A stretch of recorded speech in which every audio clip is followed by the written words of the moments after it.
In this video, I will show you on how to stop photo tracking and remove information, shoot location, and information about your photo before you can share it on Facebook or Twitter or any social media platform or on Google. So let's get started. But before we dive into tutorial, if you find this tutorial useful and you are very new to this channel, remember click on that subscribe, turn on the notification bell for more useful tutorial like this. So with that being said, let's get started. The very first thing you need to do is to head over and go to your images.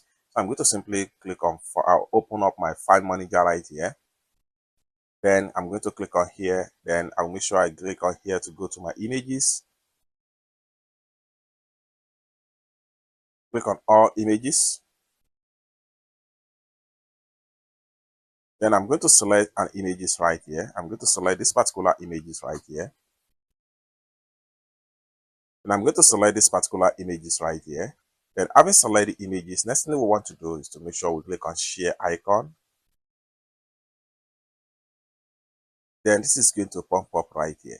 Now you see all the places whereby you can share the images into: WhatsApp right here, Facebook, Messenger, Instagram, and Gmail app. Then you can swipe and see more places whereby you can share the images into. Now for you to turn off information about tracking of these particular photos right here, in order to protect your privacy, what you need to do is to make sure you click on privacy protection on. Click on that. Then this is going to pump up. Next thing you need to do is to make sure you turn off these particular two buttons right here. Turn this off and turn this off. Once you're done, click on done right here. It's that simple. Now you can share your photo to any of these platforms right here.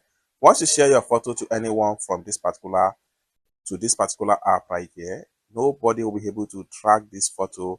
They will not know any information about the photo. It's that simple. And this is one of the great ways to protect your privacy online. For more tutorial about privacy protection like this, consider to subscribe. Thank you so much for watching, and I hope to see you in my next video.